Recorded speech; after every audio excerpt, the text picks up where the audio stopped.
لہٰذا انہیں ہر لمحے کی ترتیب کا خوب اندازہ تھا کہ ٹھیک کس لمحے جلاد کے ہاتھ لیور کی جانب بڑھیں گے اور کب لیور کے کھٹکے سے وہ موت کی چیخ بلند ہوگی۔ لہٰذا وہ اسی ترتیب سے بآواز بلند دعائیں دہرا رہے تھے۔ پھر وہی موت اور پھر وہی مذہب۔ جلاد نے مجسٹریٹ کی جانب دیکھا جو اپنی کلائی پر بندھی گھڑی کی سوئیاں گن رہا تھا۔ مجسٹریٹ نے نائلہ سے دھیرے سے کچھ پوچھا لیکن نائلہ نے انکار میں سر ہلا دیا۔ مجسٹریٹ نے جلاد کو اشارہ کیا۔ جلاد نے لیور پر ہاتھ رکھا اور اپنی قوت مجتمع کی۔ سلطان بابا نے اپنی آنکھیں بند کر لیں اور ان کے ہاتھ میں پکڑی تسبیح تیزی سے گھومنے لگی۔ جلاد نے نائلہ کی جانب رحم طلب نظر ڈالی۔ مجسٹریٹ کا ہاتھ فضا میں بلند ہوا۔ نائلہ کا جسم تیزی سے لرزنے لگا۔ تیز ہوا نے بارش کی برچھی جیسی بوندوں کا رخ ہماری جانب کر دیا۔ مجسٹریٹ نے 5 انگلیاں اٹھا کر جلاد کو 5 سیکنڈ گننے کا اشارہ دیا۔ جیلر اقبال کے ہونٹوں پر کلمے کا ورد مزید بلند ہو گیا۔ آنکھیں بند ہو گئیں۔ قیدیوں کے نعرے چیخوں میں بدلنے لگے۔ اللہ اللہ اللہ۔ مجسٹریٹ کی پہلی انگلی بند ہوئی۔ 5 4 3 2 1۔ جلاد نے زور سے لیور کھینچا۔ فضا میں تختہ کھلنے کی چنگاڑ گونجی۔ کھڑاک! سکندر کا جسم فضا میں پہلے اپنے بوجھ سے تیزی سے نیچے کی جانب گرا اور پھر سفاک پھندے کی بندش نے اس کی گردن کو جکڑ لیا۔ ٹھک کی آواز آئی اور سکندر چند لمحے تڑپنے کے بعد ساکت ہو گیا۔ ٹھیک اسی لمحے ایک اور کھٹکا ہوا اور نائلہ کا جسم بس سے زمین پر کٹے ہوئے شہتیر کی طرح گر گیا۔ ڈاکٹر اور جیلر تیزی سے نائلہ کی جانب بھاگے۔ ڈاکٹر نے فوراً نبض دیکھی اور پھر جلدی سے نائلہ کی شہرک پر اپنے ہاتھ کی پشت رکھی جو برف کی طرح سرد ہو چکی تھی۔ نائلہ کی روح بھی سکندر کے ساتھ ہی پرواز کر گئی تھی۔ سلطان بابا کی آنکھ سے آنسو ٹپکا اور نائلہ کی بند مٹھی پر گرا جہاں کاغذ کی ایک مڑی توڑی سی پرچی دبی بارش سے بھیگ رہی تھی۔ سلطان بابا نے کاغذ کی تہہ کھول کر اسے پڑھا اور پھر اسے میری جانب بڑھا دیا۔ شاید یہ تمہارے لیے ہے۔ میں نے جلدی سے کاغذ کی تحریر پر نظر دوڑائی۔ آپ نے ٹھیک ہی کہا تھا، ہم دونوں ہی بہت پہلے مر چکے تھے۔ اب صرف شرط اس منافقت سے پہلے جان چھڑانے کی ہے جو ان سانسوں کی صورت میں ہمیں شرمندہ کر رہی ہے۔ میں جان چکی ہوں کہ سکندر رؤف کے قتل میں استعمال کیا گیا ہے اور میں نے دل سے اسے معاف بھی کر دیا، لیکن اس کی تنظیم اس بیان کے بعد اسے کبھی معاف نہیں کرے گی۔ میرے لیے سکندر بہت پہلے مر چکا ہے اور میں ایک بار پھر اسے ان لوگوں کے ہاتھ سے مرتا ہوا نہیں دیکھ سکتی، اور وہ خود بھی یہی چاہتا ہے کہ اس کے پچھلے تمام گناہوں کا کفارہ آج یہیں ادا ہو جائے اور وہ سرخرو ہو کر آگے جا سکے۔ میرے لیے دعا کیجیے گا کہ میں بھی زندہ رہنے کی اس منافقت سے جلد از جلد چھٹکارا پالوں۔ میں نے نائلہ کی تحریر اپنی مٹھی میں جکڑ لی۔ اسے ہماری کسی دعا کی ضرورت نہیں رہی تھی۔ وہ بھی سکندر کے ساتھ اپنے آخری سفر پر روانہ ہو چکی تھی۔ ٹرین کو رحیم پور کا اسٹیشن چھوڑے ہوئے تقریباً 12 گھنٹے ہو چکے تھے۔ سکندر اور نائلہ کی موت نے میرے حواس چھین لیے تھے۔ کئی بار جی میں آیا کہ سلطان بابا سے کہہ کر پلٹ جاؤں۔ محبت کا یہ رنگ بھی ہو سکتا ہے، مجھے یہ اندازہ ہرگز نہیں تھا، لیکن پھر سلطان بابا کا گہرا سمندر جیسا سکوت اور صبر دیکھ کر میں خود ہی کو ملامت بھی کرتا کہ آخر جو کچھ مجھ پر بیتی ہے وہی سب کچھ ان کے دل نے بھی جھیلا ہے، لہٰذا انہیں مزید پریشان کرنے سے کیا فائدہ۔ جانے یہ سب سوچتے سوچتے کب میری آنکھ لگ گئی، اور پھر تب جاگا جب سلطان بابا کی ہلکی سی آواز میرے کانوں سے ٹکرائی، ساحر میاں اٹھ جاؤ، ہماری منزل آ گئی ہے۔ انہوں نے شاید دھیرے سے میرا کاندھا بھی ہلایا تھا۔ میں نے ایک جھٹکے سے آنکھیں کھول دیں۔ صبح کے 4 بج رہے تھے۔ اسٹیشن کافی بڑا تھا، لیکن اس وقت صبح سے پہلے کی شدید دھند اور قہر میں ڈوبا ہوا تھا، اور اسی دھند میں چلتے پھرتے کلی، ٹھیلے دار اور وینڈنگ کنٹریکٹر سبھی ایک خواب ہی کا حصہ دکھائی دے رہے تھے۔ حسب معمول نہ میں نے سلطان بابا سے کوئی سوال کیا اور نہ ہی انہوں نے کچھ بتانے کی کوشش کی۔ ہم دونوں کے پاس سامان کے نام پر صرف ایک چھوٹا سا چمڑے کا بیگ تھا، جس میں میرے اور سلطان بابا کے 2 جوڑے کپڑے اور ان کا مسواک وغیرہ رکھے ہوئے تھے۔ میں بیگ اٹھائے پلیٹ فارم پر اترا تو سفید وردی میں ملبوس ایک ڈرائیور پہلے ہی سے ہمارے انتظار میں وہاں کھڑا تھا اور اسٹیشن پر لگے بلب کی پیلی روشنی کے دائروں اور سفید دھند کے ہیولوں میں ہمیں ڈھونڈنے کی کوشش کر رہا تھا۔ ہمیں دیکھتے ہی جلدی سے آگے بڑھا اور سلطان بابا سے مخاطب ہوا، بابا جی، کیا آپ حاجی رزاق صاحب کے مہمان ہیں؟ میں آپ ہی کو لینے کے لیے آیا ہوں۔ کچھ دیر بعد ہم ڈرائیور کے ساتھ 80 کی دہائی کے ماڈل کی ایک کشادہ مرسیڈیز گاڑی میں دھند بڑی سڑکوں سے ہوتے ہوئے ایک بہت بڑی حویلی کے بیرونی پھاٹک سے اندر داخل ہو رہے تھے۔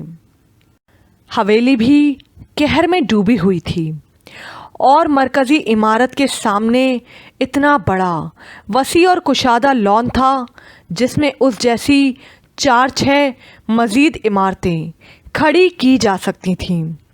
لان کے بیچوں بیچ ایک بہت پرانا پیپل کا درخت کچھ عجیب شان بے نیازی سے اکیلا ایستادہ تھا۔ درخت کے چاروں طرف سیمنٹ کا بڑا سا گول چبوترا تھا اور اس کی صدیوں پرانی شاخوں کے بیچوں بیچ ایک جھولا بھی لٹکا ہوا تھا۔ حویلی میں داخلے کی روش کو سرخ بجری سے پاٹا گیا تھا اور یہی روش پورچ سے آگے جا کر انگریزی کے حرف ڈی کی شکل میں حویلی کے بیرونی گیٹ پر ختم ہوتی تھی۔ داخلے اور بیرونی دونوں گیٹوں پر دربانوں کی موجودگی یہ بات ظاہر کرتی تھی کہ حویلی کے مکین آنے اور جانے کے 2 مختلف گیٹ استعمال کرتے ہیں۔ پورچ میں پہلے ہی سے ایک پکی عمر کا شخص نفیس شیروانی اور سر پر قرا کلی پہنے چند نوکروں کے ساتھ ہمارا انتظار کر رہا تھا۔ ہمارے اترنے پر جب اس نے تعارف اور استقبال کیا تو پتہ چلا کہ یہی موصوف حاجی رزاق صاحب ہیں۔ چائے ناشتے سے فارغ ہونے کے بعد وہ ہمیں حویلی کے عظیم الشان ڈرائنگ روم سے باہر لے آئے۔ ان کی نظر بار بار مجھ پر پڑتی، لیکن پھر کچھ پوچھتے پوچھتے رک سے جاتے۔ آخر کار ان کے مہمان خانے کی خوبصورت انیکسی میں داخل ہوتے وقت سلطان بابا نے خود ہی ان کی الجھن رفع کر دی۔ رزاق صاحب، یہ عبداللہ میاں ہیں، یہ بھی میرے ساتھ ہی رہیں گے اگر آپ کو کوئی اعتراض نہ ہو۔ حاجی رزاق نے جلدی سے سلطان بابا کی بات کاٹ دی۔ نہیں نہیں جناب، میری کیا مجال کہ میں کوئی اعتراض کروں، میں بس یہی کنفرم کرنا چاہتا تھا کہ صاحبزادے بھی آپ کے ساتھ ہی رہیں گے یا ان کے لیے کہیں اور بندوبست کرنا ہوگا۔ سو بسم اللہ، آپ کے ساتھ رہیں ہمارے سر آنکھوں پر۔ یہ مہمان خانہ یا اینکسی حویلی کی مرکزی عمارت کے داہنی طرف بیرونی گیٹ سے تقریباً متصل واقع تھی، اور ہم اس وقت شیشے کی دیوار سے پرے جس برآمدے میں بیٹھے ہوئے تھے وہاں سے بھی وہ پیپل کا پیڑ بالکل سامنے نظر آتا تھا۔ حاجی رزاق کی باتوں سے میں پہلے ہی اندازہ لگا چکا تھا کہ ان کی سلطان بابا تک رسائی مولوی خضر کے توسط سے ہوئی ہے، لیکن ہماری یہاں آمد کا کیا مقصد تھا، یہ عقدہ بھی کچھ دیر میں حاجی رزاق ہی کی زبانی کھلا۔ انہوں نے بتایا کہ وہ اپنے خاندان سمیت 1 مہینہ 30 دن قبل اس حویلی میں منتقل ہوئے تھے، لیکن ان 53 دنوں میں شاید ہی کوئی دن ایسا ہو جو انہوں نے سکون سے گزارا ہو۔ بقول حاجی رزاق یہ حویلی ان سے پہلے بھی بہت سے خریدار اور کرایہ دار دیکھ چکے ہیں، لیکن جانے کیوں یہاں کوئی بھی چند راتوں سے زیادہ ٹک نہیں پایا۔ حاجی رزاق ایسی باتوں پر زیادہ یقین نہیں رکھتے تھے، اور پھر جب کروڑوں کی یہ جائیداد لاکھوں کے عوض بکنے لگی تو وہ خود کو اسے خریدنے سے باز نہیں رکھ پائے۔ انہوں نے قریباً 4 ماہ قبل یہ حویلی خریدی تھی، تب یہ تقریباً کھنڈر ہو چکی تھی۔ انہوں نے دن رات مزدوروں کو لگوا کر اور 4-5 ٹھیکیداروں کی نگرانی میں اس کھنڈر کو ایک بار پھر سے اس کی موجودہ چمکتی دمکتی حالت میں تبدیل کر دیا تھا۔ جس مہمان خانے میں اس وقت ہم بیٹھے ہوئے تھے یہ نئی تعمیر تھی۔ اس سے پہلے یہاں انجیر کے درختوں کا ایک چھوٹا سا باغ تھا جسے صاف کروا دیا گیا تھا۔ لاکھوں روپے اس حویلی کی تزئین پر خرچ کرنے کے بعد جس روز انہوں نے اپنے پورے خاندان سمیت پہلا قدم اس دالان میں رکھا، بس وہیں سے ان کی مصیبتوں کی داستان شروع ہو گئی۔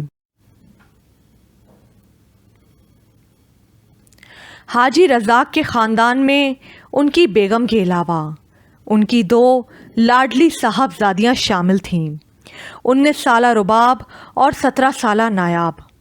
رباب بچپن ہی میں اپنے چچا زاد عامر سے منسوب کر دی گئی تھی، جو اس وقت اپنی طب کی تعلیم مکمل کرنے کے بعد ہاؤس جاب کے دوسرے سال میں تھا، اور اگلے ساون سے پہلے ان کا رباب کی رخصتی کا منصوبہ تھا۔ حاجی رزاق کے بقول جس وقت وہ اس حویلی میں داخل ہوئے تھے وہ عصر کا وقت تھا، اور شام کی چائے انہوں نے نوکروں سے کہہ کر باہر دالان میں ہی لگوا لی تھی، کیونکہ اندر کمروں میں ابھی جھاڑ پونچھ جاری تھی۔ لڑکیاں حویلی کے دالان میں چہل قدمی کرتی رہیں، اور اسی اثنا میں مغرب کا وقت بھی ہو گیا۔ انہیں خیال ہی نہیں رہا کہ چھوٹی نایاب تو ماں کے ساتھ اندر کی آرائش دیکھنے کے لیے جا چکی ہے، اور وہ خود آخری سامان لانے والے ٹرک کے ڈرائیور اور منشی کے ساتھ بھاؤ تاؤ میں مصروف رہے، مگر جب فراغت کے بعد پلٹ کر اندر جانے لگے تو نظر بڑی بیٹی رباب پر پڑی، جو کچھ عجیب سے انداز میں دالان میں کھڑی ہو کر پیپل کے پیڑ کو دیکھ رہی تھی۔ باپ نے آواز دی تو وہ چونک کر پلٹی اور کھوئے کھوئے انداز میں اندر کی جانب بڑھ گئی، لیکن اس کے بعد سے آج تک کسی نے اس لڑکی کو اپنے آپے میں نہیں دیکھا تھا۔ رفتہ رفتہ اس کی حالت بگڑتی گئی، اور اب تو وہ باقاعدہ راتوں کو اٹھ کر اس درخت کے پاس آ جاتی ہے اور باقاعدہ اس سے باتیں کرتی رہتی ہے۔ مستقل بخار کی کیفیت نے اسے اس قدر چڑچڑا کر دیا ہے کہ اب تو اس نے اپنے منگیتر عامر سے بھی بات چیت بالکل بند کر دی ہے۔ حالانکہ ایک وہ وقت بھی تھا جب وہ پہروں بیٹھ کر عامر کا شام کی چائے پر انتظار کیا کرتی تھی۔ حاجی رزاق بیٹیوں کی ایک خاص حد تک آزادی کے قائل تھے، اور عامر تو ان کے اپنے بھائی کا بیٹا تھا۔ وہ خود بھی چاہتے تھے کہ رخصتی سے پہلے لڑکا لڑکی ایک دوسرے کے مزاج سے آشنا ہو جائیں، لیکن اب تو رباب عامر کا نام سن کر ہی غصے سے کانپنے لگتی تھی۔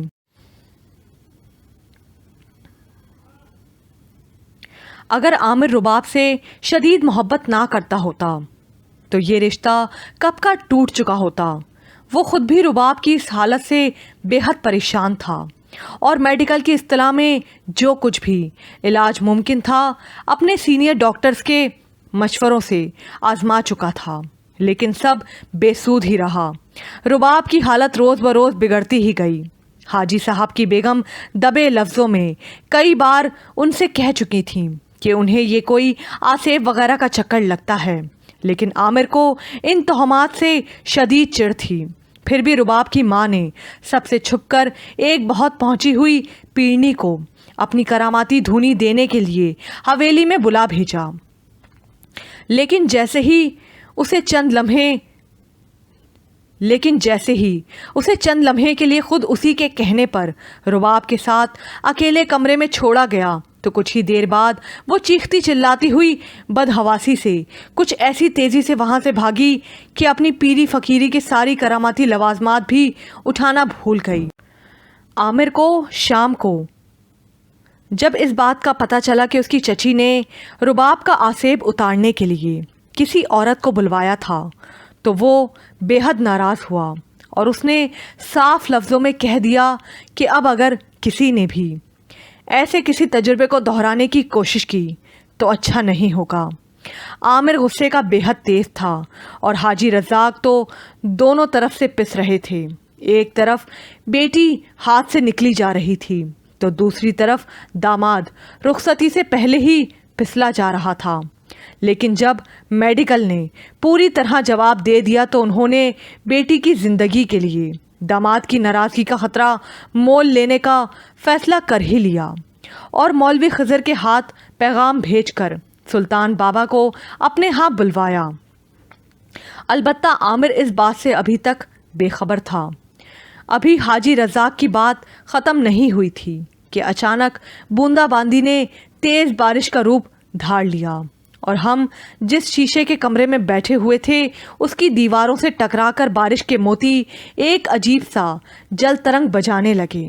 یہ بارشیں چاہے دنیا کے کسی خطے میں بھی ہوں، ہوتی بالکل ایک جیسی ہیں، کچھ دیر کے لیے مبہوت کر دینے والی، دلوں کے زنگ دھو دینے والی۔ ابھی ہم شیشے کی دیوار سے ٹکرا کر فنا ہونے والی بوندوں کی سرگم سن ہی رہے تھے کہ اندر سے کالے لباس اور کالی چادر میں ملبوس ایک حسین لڑکی ہاتھ میں پانی کا فوارہ اٹھائے نکلی اور اس برستی بارش میں بھی پیپل کے پیڑ کو پانی دینے لگی۔ اسے اپنے بھیگنے کا کوئی ہوش نہیں تھا اور اس کے چہرے کی پیلاہٹ اور زردی میں یہاں اتنی دور بیٹھے ہوئے بھی دیکھ سکتا تھا۔ حاجی رزاق نے ایک ٹھنڈی آہ بھری اور اس کی جانب اشارہ کیا۔ یہی میری بیٹی رباب ہے۔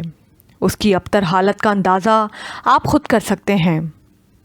دفتن رباب کی نظر اٹھی اور اس نے شدید غصے اور بے چینی سے ادھر ادھر دیکھا اور پھر اس کی نظر تیر کی طرح ایک سیدھ میں شیشے کی اس دیوار سے پرے بیٹھے ہم لوگوں پر گڑ گئی۔